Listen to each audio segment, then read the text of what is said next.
बिस्मिल्लाहिर्रहमानिर्रहीम अस्सलाम वालेकुम। लेक्चर नंबर 1 वर्कशीट का सर्विसेज इन बिज़नेस के तहत हमने वर्कशीट को लेक्चर 1 में स्टडी किया और आज लेक्चर नंबर 2 वर्कशीट का हम रिकॉर्ड कर रहे हैं। इस लेक्चर के अंदर हम वर्कशीट्स ऑफ ट्रेडिंग बिज़नेस देखेंगे। ट्रेडिंग बिज़नेस की वर्कशीट किस तरह बनाई जाती है। जब आपको मर्चेंडाइज इन्वेंटरी ओपनिंग और परचेस वगैरह के अकाउंट दिए जाएँ तो ऐसा बिजनेस मोमेंट ट्रेडिंग बिज़नेस होता है, उसकी वर्कशीट किस तरह बनाई जाती है। तो लेक्चर 2 स्टार्ट करने से पहले एक बात जो स्टूडेंट को बहुत तंग करती है, परेशान करती है कि कौन से head of account income statement में पुट किए लिखे जाते हैं और कौन से head of account balance sheet के अंदर आते हैं। तो एक चार्ट के ज़रिए समझने की कोशिश करेंगे कि वर्कशीट के अंदर हेड ऑफ अकाउंट का जो मसला होता है कि बाज़ स्टूडेंट्स में मसला फेस करते हैं कि कौन से अकाउंट्स बैलेंस शीट के अंदर लिखना है और कौन से अकाउंट इनकम स्टेटमेंट में आते हैं। तो इस चीज़ को एक चार्ट के जरिए समझते हैं और वो चार्ट यहाँ पर हमारे पास है। सबसे पहले देखेंगे कि income statement head of account in 10 column balance sheet. तो 10 कॉलम बैलेंस शीट के अंदर इनकम स्टेटमेंट में कौन कौन से हेड ऑफ अकाउंट्स रिकॉर्ड आते हैं। तो बुनियादी नुकता तो इस बात पर है कि इनकम स्टेटमेंट में तमाम एक्सपेंसेस और रेवेन्यू के अकाउंट रिकॉर्ड किए जाते हैं। तमाम जितने भी एक्सपेंसेस से रिलेटेड अकाउंट हैं और तमाम रेवेन्यू से रिलेटेड अकाउंट को हम इनकम स्टेटमेंट में लिखते हैं, सिवाय मर्चेंडाइज इन्वेंट्री की जिसका रिकॉर्डिंग का तरीका थोड़ा मुख्तलिफ है, उस पर भी बात करेंगे। तो आप देख रहे हैं कि इनकम स्टेटमेंट में कौन कौन से अकाउंट आते हैं, जैसे परचेजेस इनकम स्टेटमेंट हम डेबिट में लिख रहे होते हैं और इसके तमाम बकिया अकाउंट जो कॉन्ट अकाउंट कहलाते हैं, परचेज डिस्काउंट, वो सारे क्रेडिट में आते हैं। इस तरह ट्रांसपोर्टेशन, सैलरी एक्सपेंस और जितने भी एक्सपेंस के अकाउंट हैं सारे इनकम स्टेटमेंट में आएंगे और डेबिट साइड पे रिकॉर्ड होंगे। तो इनकम स्टेटमेंट में तमाम एक्सपेंसेस के अकाउंट आते हैं और वो अमूमन एक्सपेंस के तमाम अकाउंट डेबिट होते हैं, सिवाय परचेजेस के कॉन्ट्रा अकाउंट की जो जैसे कि परचेज रिटर्न और परचेज डिस्काउंट और परचेज अलाउंस के अकाउंट है वो इनकम स्टेटमेंट में क्रेडिट साइड पे आते हैं। बाकी जितने भी अकाउंट है एक्सपेंस के वो सारे इनकम स्टेटमेंट में हम डेबिट में रिकॉर्ड करते हैं। इसके अलावा इनकम स्टेटमेंट में रेवेन्यू के अकाउंट रिकॉर्ड होते हैं और रेवेन्यू के अकाउंट में सेल का अकाउंट क्रेडिट होता है और सेल रिटर्न से डिस्काउंट के जितने भी अकाउंट होते हैं वो सारे डेबिट में रिकॉर्ड होते हैं। बकिया रेवेन्यू के जितने अकाउंट हैं, commission income, interest income, revenue income और revenue from passenger, revenue from cargo, तो रेवेन्यू के जितने अकाउंट होंगे सारे इनकम स्टेटमेंट में क्रेडिट साइड पे नोट किए जाएंगे। तो बुनियादी पॉइंट यही है कि इनकम स्टेटमेंट में तमाम अकाउंट रेवेन्यू के और एक्सपेंस के रिकॉर्ड होते हैं, जबकि बैलेंस शीट के अंदर एसेट, लायबिलिटी और ऑनर इक्विटी के हेड ऑफ अकाउंट को हम रिकॉर्ड करते हैं। इनकम स्टेटमेंट में वैसे तो रेवेन्यू और एक्सपेंस के अकाउंट को रिकॉर्ड किया जाता है, लेकिन मर्चेंडाइज जो बेसिकली करंट एसेट है उसे भी रिकॉर्ड किया जाता है, लेकिन उसकी कंडीशन थोड़ी डिफ़िकल्ट होती है। तो हम देखते हैं, if merchandise inventory opening and closing both given in question. अगर आपको ट्रेडिंग बिजनेस के क्वेश्चन के अंदर मर्चेंडाइज इन्वेंट्री ओपनिंग और एंडिंग दोनों दे दी जाएँ तो उसको कुछ इस तरीके से इनकम स्टेटमेंट में रिकॉर्ड कर दें। मर्चेंडाइज इन्वेंट्री ओपनिंग या बिगिनिंग जो होगी वो डेबिट साइड पर रिकॉर्ड होगी, जैसे हम चार्ट में बताया हुआ है कि ये डेबिट साइड है, डेबिट में। तो जब भी आपको मर्चेंडाइज इन्वेंट्री ओपनिंग और एंडिंग दोनों मिल जाएँ तो ओपनिंग मर्चेंडाइज इन्वेंट्री को इनकम स्टेटमेंट में डेबिट में रिकॉर्ड किया जाता है और मर्चेंडाइज इन्वेंट्री एंडिंग को या क्लोजिंग को हम क्रेडिट में रिकॉर्ड करते हैं इनकम स्टेटमेंट के। तो अभी बात ये थी। इसके अलावा जब हम कॉस्ट ऑफ गुड्स सोल्ड को देखेंगे तो कॉस्ट ऑफ गुड्स सोल्ड की कंडीशन में सिचुएशन थोड़ी चेंज होगी। कॉस्ट ऑफ गुड्स सोल्ड जो हमें गिवन होगी अगर क्वेश्चन में, तो कॉस्ट ऑफ गुड्स सोल्ड को डेबिट करना पड़ेगा और मर्चेंडाइज इन्वेंट्री ओपनिंग और एंडिंग ओपनिंग ना तो डेबिट में रिकॉर्ड होगी इनकम स्टेटमेंट के, ना क्रेडिट में रिकॉर्ड उसको इनकम स्टेटमेंट में सूरत में रिकॉर्ड नहीं किया जाता है। तो अभी तो हमारा फोकस मर्चेंडाइज ट्रेडिंग बिजनेस का ऐसे क्वेश्चन पर है जो जिसमें मर्चेंडाइज इन्वेंट्री ओपनिंग और एंडिंग आपको गिवन होगी। कॉस्ट ऑफ गुड्स सोल्ड की जो लेक्चर 3 में बात करेंगे तो तब हम इसे मज़ीद डिस्कस करेंगे। तो अभी सिर्फ हम ये देखते हैं कि मर्चेंडाइज इन्वेंट्री ओपनिंग और एंडिंग अगर क्वेश्चन में गिवन है ट्रेडिंग बिजनेस के क्वेश्चन में, तो मर्चेंडाइज इन्वेंट्री ओपनिंग को बैलेंस इनकम स्टेटमेंट में डेबिट में रिकॉर्ड करना है और एंडिंग इन्वेंट्री को आपको क्रेडिट साइड पे इनकम स्टेटमेंट में रिकॉर्ड करना है। अब बात करते हैं कि बैलेंस शीट में कौन सा हेड ऑफ अकाउंट रिकॉर्ड होते हैं। तो बुनियादी नुकता तो वही है कि बताया गया है कि आपको बैलेंस शीट के अंदर हम एसेट, लायबिलिटी और ऑनर इक्विटी के हेड ऑफ अकाउंट रिकॉर्ड करते हैं, जैसे तमाम करंट एसेट्स हैं हमारे पास, कैश है, ऑफिस सप्लाईज वगैरह, जितने मार्केटिंग एसेट, जितने भी करंट एसेट हैं सारे बैलेंस शीट में डेबिट साइड पे आते हैं। इसके अलावा फिक्स एसेट और नॉन करंट एसेट्स जितने भी होंगे, फिक्स एसेट के अकाउंट वो भी तमाम के तमाम हमारे क्या है, डेबिट में रिकॉर्ड है। यानी फिक्स या करंट एसेट जो भी है वो बैलेंस शीट के अंदर रिकॉर्ड होगा, इनकम स्टेटमेंट में रिकॉर्ड नहीं होगा, और उसे हमें डेबिट साइड पे रिकॉर्ड करना पड़ता है। और फर्दर हमने डिफाइन किया हुआ कौन कौन से हो सकते हैं जितने पॉसिबल थे।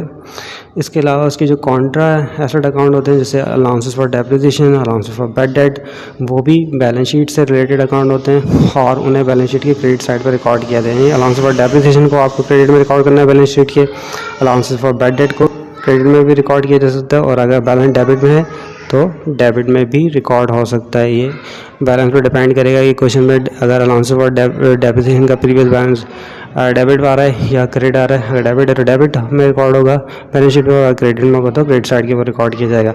इसके अलावा लाइबिलिटीज़ के जितने अकाउंट्स होंगे वो तमाम के तमाम बैलेंस शीट के अंदर, चाहे करंट लाइबिलिटी हो चाहे फिक्स लाइबिलिटी हो, उससे आप बैलेंस शीट साइड पर रिकॉर्ड करेंगे और क्रेडिट साइड के ऊपर रिकॉर्ड कर रहे होंगे। तो करंट अकाउंट, करंट लाइबिलिटी के जितने अकाउंट है सारे हम शो कर रहे हैं यहाँ पे, ये बैलेंस शीट की क्रेडिट साइड पे आएंगे 10 कॉलम वर्कशीट के क्वेश्चन में, और लॉन्ग टर्म लाइबिलिटी के अकाउंट भी क्रेडिट साइड पे रिकॉर्ड होंगे। तो लाइबिलिटी का फिक्स जितने जो सी भी लाइबिलिटी का अकाउंट होगा वो डेबिट साइड पर क्रेडिट साइड पर रिकॉर्ड होगा। तो फिर इसके बाद देखते हैं हम ऑनर इक्विटी। ऑनर इक्विटी से दो ही अकाउंट हम यहाँ ज़्यादातर रिकॉर्ड करते हैं वर्कशीट के अंदर, तो कैपिटल और ड्राइंग, और दोनों अकाउंट ऑनर इक्विटी से रिलेटेड हैं। और जब आप वर्कशीट बनाते हैं तो इन दोनों अकाउंट को आपको बैलेंस शीट में रिकॉर्ड करना होता है। तो अमूमन ड्राइंग अकाउंट तो डेबिट में रिकॉर्ड होता है, डेबिट में लिखना है आपको, या मिस्टेक हुई भी है। और कैपिटल के अकाउंट को हमेशा बैलेंस शीट साइड पर क्रेडिट में रिकॉर्ड किया जाता है। इसके बाद बैलेंस शीट के अंदर मर्चेंडाइज इन्वेंट्री ओपनिंग और एंडिंग अगर गिवन है क्वेश्चन में तो उसको रिकॉर्ड करने का क्या तरीका रहेगा। तो हम देखते हैं कि if merchandise inventory opening and ending both given in the question, अगर दोनों आपको ओपनिंग और एंडिंग इन्वेंट्री दी हुई है क्वेश्चन में, तो फिर उसकी रिकॉर्डिंग का तरीका ये रहेगा कि मर्चेंडाइज इन्वेंट्री ओपनिंग या बिगनिंग जो होगी वो not record in the balance sheet, balance sheet में बिल्कुल रिकॉर्ड नहीं होगी, और उससे आप बैलेंस शीट में नहीं लिखेंगे, ना तो डेबिट साइड में ना क्रेडिट साइड पे। लेकिन मर्चेंडाइज इन्वेंट्री एंडिंग जो होगी आपकी वो बैलेंस शीट की डेबिट साइड पर रिकॉर्ड होगी। सही। फिर इसके बाद देखते हैं कि अगर if merchandise inventory opening and cost of goods sold given and merchandise inventory ending not given in question, तो ऐसे सिचुएशन के अंदर जब आपको cost of goods sold given हो और ओपनिंग इन्वेंट्री हो, एंडिंग इन्वेंट्री ना दी हो सवाल के अंदर, तो कॉस्ट ऑफ गुड्स सोल्ड को बैलेंस शीट में कहीं भी रिकॉर्ड नहीं किया जाएगा, और ओपनिंग इन्वेंट्री को सिर्फ डेबिट साइड पर बैलेंस शीट के रिकॉर्ड किया जाएगा। तो ये कॉस्ट ऑफ गुड्स सोल्ड की कंडीशन तो लेक्चर 3 के अंदर हम देखेंगे। अभी सिर्फ हमारा फोकस ट्रेडिंग बिजनेस के सवाल के तहत मर्चेंडाइज इन्वेंट्री ओपनिंग और एंडिंग दोनों अगर गिवन होगी क्वेश्चन में तो किस तरह होगा करेंगे।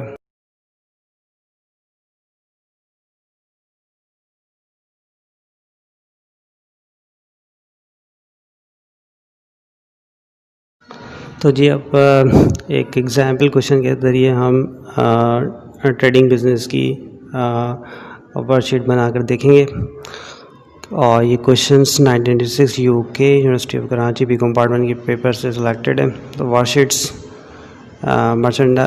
Of merchandising business. तो आप देखते हैं कि मर्चेंडाइज बिजनेस है, डेटा से आपको पता चल रहा है कि मर्चेंडाइज इन्वेंट्री ओपनिंग भी आपको गिवन है, परचेजिंग वगैरह भी यहाँ पर आपको मिल जाएगी, और फिर इसके बाद मर्चेंडाइज इन्वेंट्री एंडिंग भी गिवन है। तो इस सवाल की कंडीशन इस टाइप की है जिसमें मर्चेंडाइज इन्वेंट्री ओपनिंग और एंडिंग दोनों गिवन है। और तो अब इस क्वेश्चन की हम वर्कशीट बनाएंगे। तो डेटा आपके पास है सारा सवाल का। तो सबसे पहले इसके इस कंपनी का नाम mister Tanveer Adil, worksheet for the period 31/1995। और कॉलमिंग जो हम बनाएंगे वर्कशीट की 10 कॉलम वो कुछ इस तरीके से बनेगी। हेड ऑफ अकाउंट का कॉलम है, प्री क्लोजिंग ट्रायल बैलेंस है, और फिर एडजस्टमेंट उसका डेबिट और क्रेडिट, फिर एडजस्टेड ट्रायल बैलेंस, फिर इनकम स्टेटमेंट और फिर बैलेंस। इस तरह ये 10 कॉलम हो गए। तो ये 10 कॉलम वर्कशीट लाती है। पहले स्टेप के अंदर सबसे पहले हम क्वेश्चन के अंदर दिए हुए जो सवाल होता है उसके अंदर कैश से लेकर ये कैपिटल के जितने हेड ऑफ अकाउंट है पूरे फुल इसी तरीके से हम नीचे हेड ऑफ अकाउंट की कॉलम में कॉपी कर देते हैं। ये देखें आप, कैश से लेकर कैपिटल तक यहाँ हमने पूरे जो क्वेश्चन में डेटा दिया हुआ था पूरा पुट किया। और हमें पता है कि कैश का नॉर्मल डेबिट में होता है, मर्चेंडाइज इन्वेंट्री का भी एसेट डेबिट में होगा, और मर्चेंडाइज इन्वेंट्री ओपनिंग वगैरह का भी डेबिट जो होगा। तो ये तमाम बैलेंसेस हमने पुट किए यहाँ पर। Cash debit investment bond, merchandise inventory, purchase accountable और allowance for provided balance D debit में ही है। ऑफिस सप्लाई एक्सपेंस है डेबिट में, अलाउंस फॉर ये इक्विपमेंट है हमारा, ऑफिस इक्विपमेंट डेबिट और अलाउंस का बैलेंस क्रेडिट में। इसके अलावा इंटरेस्ट इनकम रेवेन्यू क्रेडिट में शो किया। तो बाज़ दफ़ा तो क्वेश्चन के अंदर आपको मेंशन कर दिया जाते हैं तमाम डेबिट क्रेडिट बैलेंस शो किए जाते हैं, लेकिन बाज़ दफ़ा मिक्स करके दिए जाते हैं। तो आपको पता होता है कि एक्सपेंस और रेवेन्यू के एसेट और एक्सपेंस के जो बैलेंसेस हैं नॉर्मल वो डेबिट में होते हैं, और लायबिलिटी ऑन इक्विटी और रेवेन्यू के अकाउंट के अमूमन जो बैलेंस होते हैं वो क्रेडिट साइड पे शो होते हैं। रेवेन्यू में सिर्फ ड्राइंग का ऐसा रेवेन्यू का ऑन इक्विटी में ड्राइंग ऐसा अकाउंट है जो नॉर्मली डेबिट साइड पे होता है, वरना तमाम जो होते हैं नॉर्मली क्रेडिट में शो होते हैं। तो दोनों बैलेंसेस ओपनिंग करने के बाद फिर हम एडजस्टिंग एंट्री बनाते हैं। तो इस वर्कशीट के टॉपिक के अंदर आपको एडजस्टिंग एंट्री पे फुल कमांड हासिल होना चाहिए। अगर आप एडजस्टिंग एंट्री बनाना नहीं जानते तो इस लेक्चर के डिस्क्रिप्शन लिंक में तमाम एडजस्टिंग एंट्री के टॉपिक को हमने 7 लेक्चर की सीरीज़ में कवर किए, उसके लिंक इसी लेक्चर के डिस्क्रिप्शन में मौजूद हैं। तो पहले आप काइंडली एडजस्टिंग एंट्री के टॉपिक को कवर करें, क्योंकि एडजस्टिंग एंट्री को समझे बगैर वर्कशीट को समझना बहुत मुश्किल है। तो यहाँ हमारा मेन फोकस एडजस्टिंग एंट्री नहीं है बल्कि वर्कशीट है, तो हम ज़्यादातर वर्कशीट को बनाने की टेक्निक को समझने की कोशिश करेंगे। लेकिन एडजस्टिंग को सीखने के लिए आप 7 लेक्चर सीरीज़ को पूरा स्टडी करें और उनके लिंक मौजूद हैं। तो सबसे पहले बात करेंगे कि पहली एडजस्टिंग एंट्री तो फिलहाल मर्चेंडाइज इन्वेंट्री है, उसकी एडजस्टिंग एंट्री तो नहीं बन सकती। तो हम दूसरे ट्रांसैक्शन पे या डेट ऑफ एडजस्टमेंट के डेटा पे आते हैं। बी पर इंटरेस्ट ऑन इन्वेस्टमेंट बॉन्ड के ऊपर इंटरेस्ट आपको मिल रहा है, रिसीव करें सेमी एनुअली 30 जून एंड दिसंबर 30। तो ये 2 बार इंटरेस्ट रिसीव करते हैं, 6 महीने बाद इंटरेस्ट रिसीव होता है। तो इस बार क्योंकि जो हम बना रहे हैं वर्कशीट वो दिसंबर में बना रहे हैं, तो पहला रिसीव इंटरेस्ट इन्होंने जून तक कर लिया होगा। तो आप जो दूसरा जुलाई से लेकर दिसंबर तक 6 मंथ का इंटरेस्ट ये रिसीव करेंगे। तो हम देखते हैं इन्वेस्टमेंट का इंटरेस्ट का रेट वगैरह क्या है। तो ऊपर हमें पता चलेगा यहाँ पर इन्वेस्टमेंट का बॉन्ड 10% इन्वेस्टमेंट बॉन्ड है, यानी इस पर 10% सालाना इंटरेस्ट मिलता है, जो 6 महीने बाद ये इनकी आमदनी में कैलकुलेट किया जाता है। तो हम ये 10% इंटरेस्ट बन, तो अगर इस पर 10% निकालें तो बनेगा ये तकरीबन 1000 रुपये साल का। लेकिन हमें इसको 6 महीने में कन्वर्ट करना है, तो हम 6 से मल्टीप्लाई करके 12 डिवाइड देंगे तो 500 बनता है। तो इसका मतलब बनता है कि 6 महीने का पूरे साल का इंटरेस्ट तो 10% निकाला जाए इन्वेस्टमेंट बॉन्ड पे। जैसे इन्वेस्टमेंट बॉन्ड में इंटरेस्ट हम कैलकुलेट करें समझ ली, तो वो साल का कितना होता है 10%, 10,000 का हम निकालेंगे तो 1000। लेकिन ये पूरे साल का 12 महीने का, लेकिन हमें 6 महीने का चाहिए, तो 6 महीने में कन्वर्ट करने के लिए हाफ कर लेंगे उसका, तो 500। तो 500 इंटरेस्ट यहाँ पर रिसीव होगा। तो इसकी इंट्रीज क्या बन जाएगी, इंटरेस्ट इनकम जो होगा interest receivable debit, interest income credit.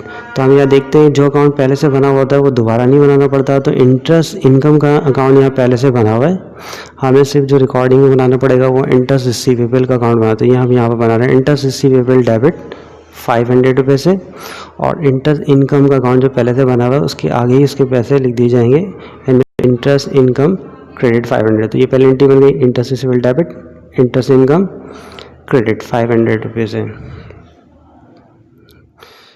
तो इसके बाद सी एडजस्टिंग एंट्री को देखते हैं। सी के ऊपर हमें लिखा हुआ है कि provision for bad debt for 5%, bad debt की प्रोविजन 5% एंड इस पर 5% बैड डेट होगा, तो बैड डेट की एंट्री फिक्स होती है। और एंट्री जो बनती है bad debt spend debit allowances for bad debt credit. तो हम देखते हैं कि 5% अकाउंट्स पे कितना बैड डेट बनता है। तो अकाउंट्स यहाँ पर गिवन है हमारे पास 10,000 रुपये, 10,000 रुपये का 5% अगर कैलकुलेट करें तो 500 रुपये बनता है। तो 500 कैलकुलेट करने के बाद जो फिगर आता है, अगर अलाउंस फॉर बैड का प्रीविल बैलेंस डेबिट में होगा तो वो फिगर ऐड कर दिया जाता है, और अगर क्रेडिट में होगा तो वो माइनस कर दिया जाता है। तो जब हम 10% 10,000 रुपये निकालते हैं तो 500 रुपये आता है, और अलाउंस फॉर बैड का बैलेंस यहाँ पर DR डेबिट में, तो वो 500 में ये 200 रुपये ऐड कर दी जाएंगे, तो 700 रुपये से एंट्री बनेगी। लेकिन अगर यहाँ पर ये बैलेंस क्रेडिट में होता तो फिर 500 रुपये में से 200 माइनस करके 300 से बनती। तो अभी डेबिट में तो प्लस करेंगे, तो 700 रुपये से एडजस्टिंग एंट्री पास हो रही है बैड डेट की। तो अलाउंसेस तो पहले से यहाँ रिकॉर्ड हुआ है, दोबारा अलाउंस का अकाउंट बनाना नहीं पड़ेगा, सिर्फ एक्सपेंस का बनाना पड़ेगा। तो बैड डेट एक्सपेंस हम यहाँ पर 700 रुपये से डेबिट कर रहे हैं एडजस्टिंग एंट्री के अंदर डेबिट में, और फिर अलाउंस फॉर बैड के आगे पहले से जो लिखा हुआ है उसी के आगे क्रेडिट में 700 रुपये लिख दिए जाएंगे। तो इस तरह ये एंट्री बन जाएगी पूरी, एडजस्टिंग एंट्री पास हो गई। बैड डेट एक्सपेंस डेबिट 700 रुपये से, और अलाउंस फॉर बैड डेट 700 रुपये से क्रेडिट हो गया। इसके बाद हम एंट्री नंबर सी के बाद डी पर आते हैं। ऑफिस सप्लाइज़ की एंट्री है, तो यहाँ पर ऑफिस सप्लाइज़ बताई जा रही है कि 500 रुपये की ऑफिस सप्लाई यूज्ड हो गई है। तो हम देखते हैं इनिशियल रिकॉर्डिंग क्या है, क्या एज एक्सपेंस ऑफिस सप्लाइज को रिकॉर्ड किया है या एसेट या एक्सपेंस रिकॉर्ड किया गया है। तो हमें अब इसको एज अ प्रीपेड रिकॉर्ड करना है कि साल की जो एक्सपेंस ऑफिस सप्लाइज का 800 रुपये था, लेकिन यहाँ बताया कि 800 रुपये इस्तेमाल यूज़ नहीं हुई है सप्लाई, बल्कि 500 रुपये की यूज़ हुई है, तो इसका मतलब 300 रुपये की बच गई है। तो हमें एसेट की एंट्री बनाना है, तो एंट्री बन जाएगी office supplies debit, office supplies expense credit 300 रुपये से। तो जब एंट्री बनेंगे तो ऑफिस सप्लाइज को डेबिट करेंगे हम 300 रुपये से, और ऑफिस सप्लाइज एक्सपेंस को 300 रुपये से हम क्रेडिट कर देंगे, जो यहाँ पर हमें पहले से ऑफिस सप्लाइज का अकाउंट बनाया हुआ है, जो है चलो जी ये रहा, जी आ गया, सही है। तो ऑफिस सप्लाइज क्रेडिट 300 रुपये से और ऑफिस सप्लाइज 300 रुपये से डेबिट हो गई।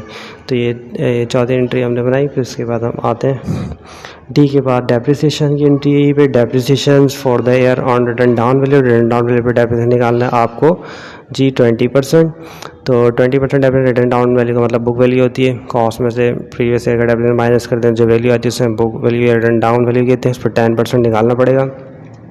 इक्विपमेंट के ऊपर, तो इक्विपमेंट हमारा 15 का है 1000 रुपये, और अलाउंस फॉर डेप्रिसिएशन इसके ऊपर 600 रुपये। तो 15,000 में 600 माइनस करेंगे तो 9,000 रुपये आएगा, और 9,000 रुपये पे हमें जो डेप्रिसिएशन कैलकुलेट करना है 20%, 9,000 रुपये का 20% जो निकलेगा तो उससे डेप्रिसिएशन की entry depreciation spend debit, allowance for depreciation credit होगा। तो अलाउंस की रिकॉर्डिंग पहले से हुई हुई है कि ये रही अलाउंस फॉर डेप्रिसिएशन, तो हमें सिर्फ एक्सपेंस रिकॉर्ड करना है, डेप्रिसिएशन एक्सपेंस। तो अमाउंट जो बनता है कैलकुलेट करने पे वो आता है 1,800 रुपये। तो एंट्री बन जाएगी डेप्रिसिएशन स्पेंड डेबिट 1,800 रुपये से, और अलाउंस फॉर डेप्रिसिएशन 1,800 रुपये से क्रेडिट हो गया। तो पूरी एंट्री बन गई depreciation spend debit, allowance for depreciation credit, return down value यानी बुक वैल्यू पे। जैसे कि कॉस्ट 15,000 रुपये थी और प्रीवियस डेप्रिसिएशन उसका जो था वो 6 था, तो इसमें से इसको माइनस किया 9,000 रुपये आए, और उसका हमने 20% निकाला, तो कितना आ गया 1,800 रुपये। उसके बाद जी एंट्री बनेगी रेंट नॉट अर्न, यानी अनअर्न रेंट है, 2,000 रुपये का नॉट अर्न हो रहा है। तो हम देखते हैं कि कितना अर्न हो रहा है फिर। तो अनअर्न रेंट साल की शुरू में 5,500 रुपये का, एंड में अनअर्न कितना हो गया, ये जो बताया जा रहा है हमें नॉट अर्न यानी अनअर्न 2,000, तो ये कम हो रहा है। अनअर्न हमारी लाइबिलिटी कम हो रही है, कम होगी तो डेबिट हो जाएगी। तो एंट्री बन जाएगी unearned rent debit, rent income credit कितने थे, इन दोनों के डिफरेंस एंट्री बन जाएगी। इसमें से अमाउंट को हम क्या कर देंगे, माइनस कर देंगे। तो 3,500 रुपये से रेंट इनकम की एंट्री बन रही है, तो ये बन जाएगी रेंट इनकम डेबिट क्रेडिट 3,500 से, और अन रेंट 3,500 रुपये से यहाँ पर हमारा डेबिट हो जाएगा। तो अन रेंट डेबिट एडजस्टिंग एंट्री में, और rent income credit 3,500। Adjusting entry बहुत इंपॉर्टेंट है, और एडजस्टिंग एंट्री ने आपको ये तमाम entry 7 lecture series adjusting entry का लाजमी देखना चाहिए, ताकि आपको एंट्री बनाना आसान हो। यहाँ हम एंट्री को डिस्कस करना पॉसिबल नहीं होगा, क्योंकि हर एंट्री में काफ़ी डिटेल होती है, इसलिए एडजस्टिंग एंट्री सीखने के बाद ही आपको इस वर्कशीट के टॉपिक पर आना चाहिए। फिर उसके बाद हम देखते हैं कि salary expense for the year कितना हो गया 3,000, और तो salary expense for the year 3,000 रुपये का है। तो इसके एडजस्टिंग के ऊपर देखते हैं सैलरी एक्सपेंस पूरे साल के शुरू में कितना था, 4,000 रुपये का था, लेकिन इसका मतलब एक्सपेंस कम हो रहा है। जब कम होगा तो जितना कम हो रहा है उतना प्रीपेड बन जाता है, तो उसकी एंट्री बन जाएगी prepaid salary debit, salary expense credit. तो एक्सपेंस पहले का लिखा है, प्रीपेड की एंट्री हमें यहाँ बनाना पड़ेगी। तो यहाँ पर प्रीपेड सैलरी हमारी 1,000 रुपये से डेबिट हो रहा है, और सैलरी एक्सपेंस 1,000 रुपये से क्रेडिट, सैलरी एक्सपेंस क्रेडिट और प्रीपेड सैलरी डेबिट। तो इसके बाद तमाम ट्रांजैक्शन हमने यहाँ पर रिकॉर्ड कर लिए। इसके बाद हम इसको एडजस्ट करेंगे। एडजस्टेड ट्रायल बैलेंस के बारे में आपको बताया कि एडजस्टिंग एंट्री और प्रीक्लोजिंग ट्रायल बैलेंस एडजस्ट किया जाता है। इस बैलेंस के लिए 5,000 रुपये कैश है, कैश डेबिट में है, और यहाँ इसमें कोई चेंज नहीं आ रहा, तो जितना है एडजस्टेड ट्रायल बैलेंस में भी इतना आ जाएगा 5,000 रुपये, और ये भी कोई चेंज नहीं है, तो ये भी डेबिट साइड वैसे ही आ जाएगा। Return inventory opening adjusted trial balance में आ जाएगी 4,000 रुपये। इसके बाद परचेजिंग डेबिट साइड पे ऐसी आ जाएगी एडजस्टेड ट्रायल बैलेंस के अंदर, और फिर इसके बाद हम देख रहे हैं 10,000 रुपये अकाउंट रिसीवेबल है, वो भी ऐसे ही आ जाएगा। लेकिन अब बात करेंगे अलाउंस फॉर बैड डेट, यहाँ पर डेबिट के अंदर अलाउंस फॉर ये अकाउंट रिसीवेबल 10,000 रुपये का आ गया, सही है। Allowance for bad debt debit में 200 रुपये का है, और यहाँ पर क्रेडिट में, तो डेबिट में से क्रेडिट के पैसे माइनस करेंगे तो 500 रुपये आएगा, और 500 रुपये क्रेडिट वाले बचेंगे, क्योंकि क्रेडिट में बड़ा अमाउंट है, तो यहाँ पर इसी वजह से इसको क्रेडिट साइड पे लिखा जा रहा है। इसके बाद 800 रुपये डेबिट में ये सप्लाईज़ के, और ये 300 क्रेडिट, इसमें से इसको माइनस कर देंगे, डेबिट क्रेडिट माइनस। तो 800 रुपये 300 रुपये माइनस किए तो कितने बचेंगे जी 500 रुपये। और 500 कौन सा बढ़ेंगे क्योंकि अमाउंट डेबिट में बढ़ा है, डेबिट में 800 है यहाँ पर और एडजस्टमेंट में 300 रुपये क्रेडिट में। तो 500 रुपये जो डिफरेंस निकलता है वो किस में आएगा, डेबिट साइड पर। तो हमेशा याद करना है कि डेबिट डेबिट प्लस होंगे, क्रेडिट क्रेडिट प्लस होंगे, एक डेबिट में एक क्रेडिट में हो या एक डेबिट में और क्रेडिट में, तो वो माइनस करना पड़ेगा। फिर उसके बाद हम यहाँ पर आते हैं, ये सप्लाईज़ का होने के बाद फिर है ऑफिस इक्विपमेंट। ऑफिस इक्विपमेंट थोड़ा जूम कर लेते हैं। अच्छा जी, ऑफिस इक्विपमेंट हमारा जो इसमें कोई चेंज नहीं आ रहा, जितने का है डेबिट में तो एडजस्टेड ट्रायल में भी इतना ही आ जाएगा, क्योंकि इसकी कोई एडजस्टिंग एंट्री या नहीं बन रही है, डायरेक्ट डेबिट में 15,000 रुपये। फिर इसमें ऑफिस इक्विपमेंट के allowance for depreciation, office equipment कितना है यहाँ पर क्रेडिट में 6,000 रुपये का, 600 रुपये 7,000 का, और यहाँ पर क्रेडिट में 1,800 रुपये। दोनों को प्लस करेंगे, ये भी क्रेडिट में और ये भी। प्री क्लोजिंग ट्रायल में भी क्रेडिट में और एडजस्टमेंट में भी क्रेडिट में, दोनों के पैसे को प्लस कर लेंगे तो 7,800 रुपये क्रेडिट साइड पर आ जाएंगे। फिर उसके बाद जी यहाँ देख रहे हैं हम इंटरेस्ट इनकम है इन्वेस्टमेंट पे, ये भी क्रेडिट में और ये भी क्रेडिट में, दोनों को सम करके बताएंगे टोटल कितनी आ जाएगी क्रेडिट में 1,000, क्योंकि ये भी क्रेडिट में ये भी क्रेडिट, दोनों क्रेडिट में तो प्लस होंगे, दोनों डेबिट हैं तो प्लस होंगे, एक डेबिट में क्रेडिट होगा तो माइनस करके एडजस्टेड ट्रायल बैलेंस में लिखा जाएगा। तो दोनों ये दरअसल किस में क्रेडिट में, तो हम दोनों को प्लस करें, ये 500 रुपये और ये तो 1,000 रुपये। इसी तरीके से अब यहाँ पर आते हैं अनअर्न इनकम, यहाँ पर ये क्रेडिट में, फिर ये डेबिट के अंदर, तो डेबिट में से क्रेडिट माइनस करेंगे तो कितने बचेंगे 2,000 रुपये, और 2,000 रुपये जो बचेंगे ये डेबिट वाला फिगर कम है, क्रेडिट वाला ज़्यादा है, तो जो अमाउंट बचेगा क्रेडिट में बचेगा, तो अमाउंट फिर आपको क्रेडिट में लिखना पड़ेगा 2,000 रुपये। तो यहाँ पर इसके एडजस्टेड ट्रायल में कितने लिखे हैं 2,000 रुपये। इसके बाद जी हम आते हैं सेल के पास, सेल में कोई चेंजिंग नहीं है, इसकी एडजस्टिंग एंट्री नहीं बनी कोई, तो ये क्रेडिट में, तो डायरेक्ट पैसे क्रेडिट साइड पे लिख दिए जाएंगे। फिर उसके बाद आते हैं सैलरी एक्सपेंस, सैलरी एक्सपेंस यहाँ पर डेबिट में और यहाँ पर भी, यहाँ ये क्रेडिट में, तो इसमें से इसको माइनस किया 4,000 रुपये से 1,000 रुपये सैलरी एक्सपेंस के माइनस में 3,000 रुपये जो बचेंगे वो डेबिट में बचेंगे, क्योंकि डेबिट का अमाउंट बढ़ा है तो इसमें डेबिट का 300 लिखे गए। इसके बाद एडवर्टाइजिंग एक्सपेंस यहाँ और यहाँ दोनों, यहाँ डेबिट में यहाँ क्रेडिट, तो माइनस करना पड़ेगा 800 डेबिट के अंदर आ जाएंगे। फिर उसके बाद जी तो ये आपका कैपिटल है, इसमें कोई चेंज नहीं है, इसकी एडजस्टमेंट कोई पास नहीं हो रहा, डायरेक्टली क्रेडिट साइड पे ही एज इट इज़ आ जाएगा एडजस्ट ट्रायल बैलेंस से। अब आगे चलते हैं, तो ये जितने भी अकाउंट है इंटरेस्ट रिसीवेबल सारे अकाउंट में डायरेक्टली यहाँ ट्रायल बैलेंस में तो कोई अमाउंट नहीं, सिंगल फिगर है तो इसको फर्दर एडजस्ट करने की ज़रूरत ही नहीं है। तो ये सारे अकाउंट यहाँ पर यहाँ से यहाँ तक कितने हो रहे हैं डेबिट हो रहे हैं, तो इनको हम 500 के यहाँ पर डेबिट साइड पे ऐसे उतार दिया। ये वाला अमाउंट क्रेडिट में, तो ये क्रेडिट में ऐसे आ जाएगा, ये डेबिट में है डेबिट में, और ये भी डेबिट में आ जाएगा। तो इस तरह हम एडजस्टेड ट्रायल बैलेंस को प्री क्लोजिंग ट्रायल बैलेंस और एडजस्टमेंट एंट्री से बैलेंस करके एडजस्ट करके बनाते हैं, और बनाने के बाद फिर अब हमारी बारी आती है कि हम इनकम स्टेटमेंट पर आएँ।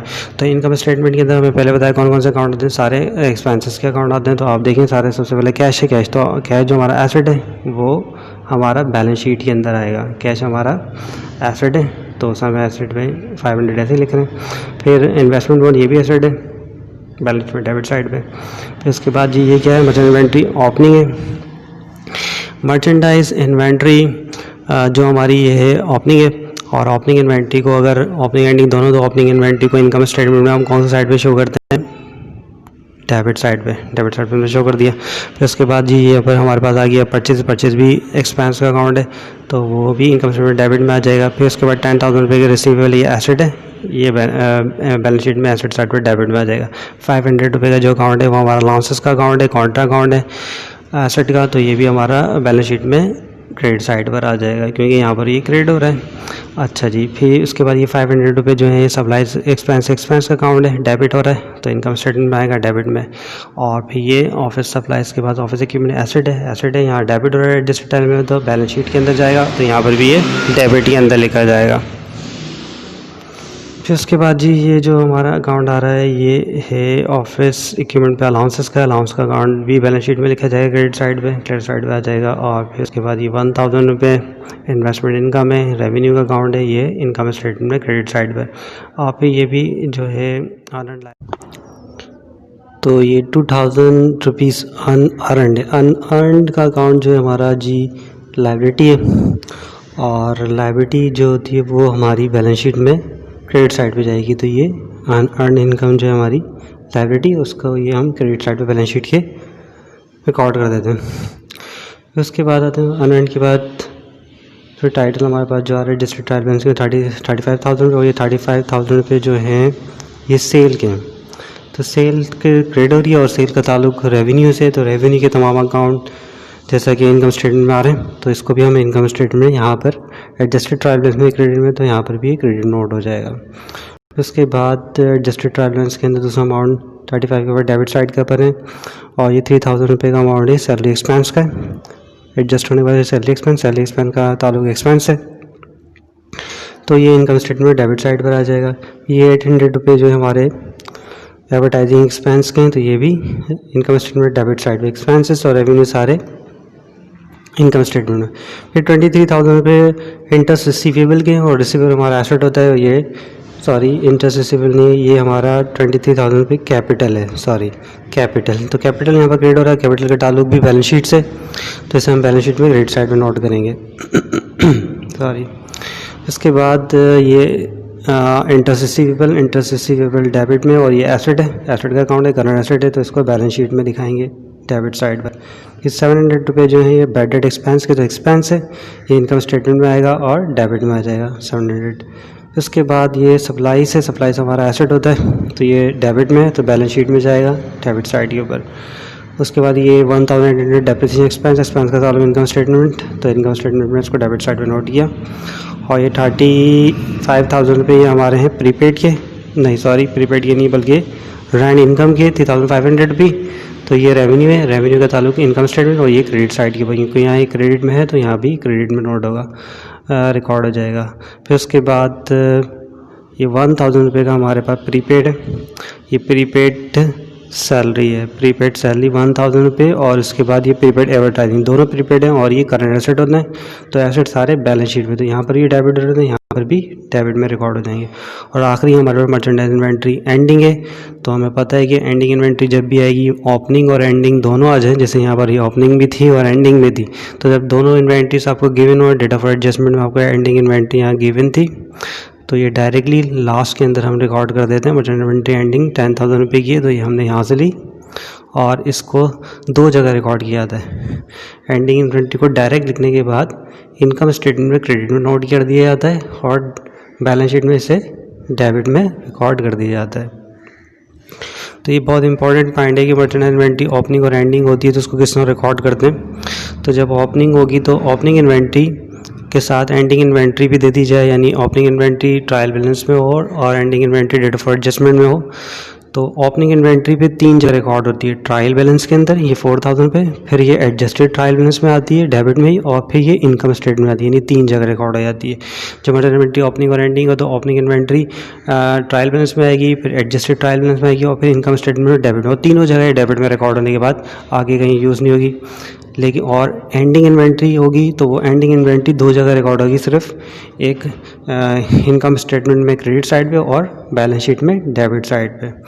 ये सब हम करने के बाद फिर हम टोटल करते हैं। यहाँ का टोटल किया तो 3,300, इस जगह पर टोटल देंगे तो 52,000 और यहाँ पर टोटल हम कर रहे हैं सारे अमाउंट का तो ये 49,500। इसके अलावा यहाँ जब टोटल देते हैं तो ये 30,800। अब इन दोनों का डिफरेंस निकाल लेते हैं। यहाँ का ये इनकम स्टेटमेंट का डेबिट और ये क्रेडिट, तो डिफरेंस कितना आ रहा है, कम जो पैसे इन दोनों को माइनस करने के बाद जो फिगर आता है वो 8,700 रुपये की कमी आ रही है। कमी कौन सी साइड पे है, डेबिट साइड पे, तो यहाँ पर 8,700 रुपये लिख देंगे। इसी तरह अब यहाँ की बैलेंसिंग करना पड़ेगी, यहाँ 52,000 और 33,200, तो कमी क्रेडिट साइड पे, तो कितनी कमी है, डेबिट के बैलेंस में से क्रेडिट के बैलेंस को माइनस करो, डिफरेंस कितना था 8,700।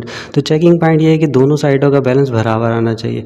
तो और इस बात का पता कैसे चलेगा कि यहाँ पर नेट इनकम या नेट प्रॉफिट हो रहा है, तो आप देखिए इनकम स्टेटमेंट का बैलेंस डेबिट में काम आए और बैलेंस शीट का क्रेडिट में आए तो आपको क्या हो जाएगा, नेट इनकम या प्रॉफिट हो जाएगा। लेकिन अगर बैलेंसिंग यूँ कि इनकम स्टेटमेंट का बैलेंस कम क्रेडिट के अंदर हो और बैलेंस शीट का बैलेंस कम डेबिट में हो, तो उस सूरत जब दोनों अमाउंट इधर आ जाएं, साथ आ जाएं, डिस्टेंस ना हो तो लॉस हो जाएगा। तो अभी हमारा क्या हो रहा है, नेट इनकम हो रही है।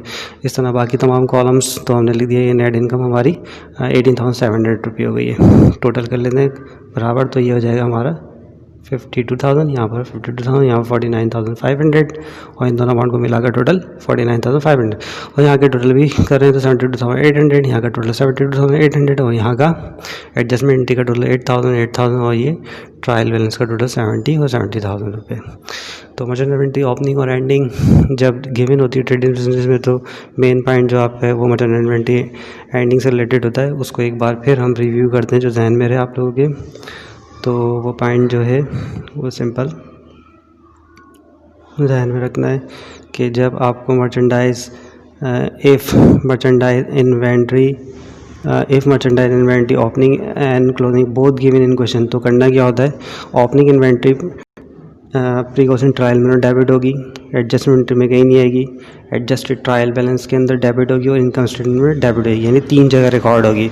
और मर्चेंट इन्वेंटरी एंडिंग जो डेटा फॉर एडजस्टमेंट में आपको गिवन होती है वो सिर्फ 2 जगह डायरेक्ट रिकॉर्ड होती है। इनकम स्टेटमेंट उसको हम क्रेडिट में लिख देते हैं और बैलेंस शीट के अंदर उसको डेबिट में रिकॉर्ड कर दिया जाता है।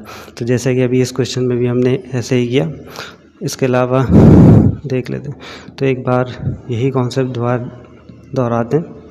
तो यही बात कि मर्चेंट इन्वेंटरी ओपनिंग आपको ये जो ओपनिंग इन्वेंटरी थी जो हमारी है, सॉरी इस क्वेश्चन के अंदर ये रहा, हाँ ये मर्चेंट इन्वेंटरी ओपनिंग ये गिवन थी, ट्रायल बैलेंस के अंदर आई है हमारे पास और फिर उसके बाद ये एडजस्टेड ट्रायल और ये बैलेंस इनकम स्टेटमेंट डेबिट और एंडिंग इन्वेंटरी डायरेक्ट हमने उठा के एंड में लिख दी, इनकम स्टेटमेंट में क्रेडिट में और बैलेंस शीट में डेबिट में। तो इस क्वेश्चन के अंदर हमें मर्चेंडाइजिंग बिजनेस का सवाल, ट्रेडिंग बिजनेस का सवाल था जिसमें मर्चेंडाइजिंग से रिलेटेड क्वेश्चन थे। तो मर्चेंट इन्वेंटरी ओपनिंग ये गिवन थी और एंडिंग इन्वेंटरी एंड में ये शुरू में बताई थी लेकिन उसे हमने एंड में नोट किया था। इसके बाद हम इस सीरीज़ का तीसरा लेक्चर, आखिरी lecture cost of goods sold के साथ वर्कशीट को बनाना देखेंगे और वो हमारा आखिरी लेक्चर होगा और उसका लिंक भी डिस्क्रिप्शन में मौजूद होगा।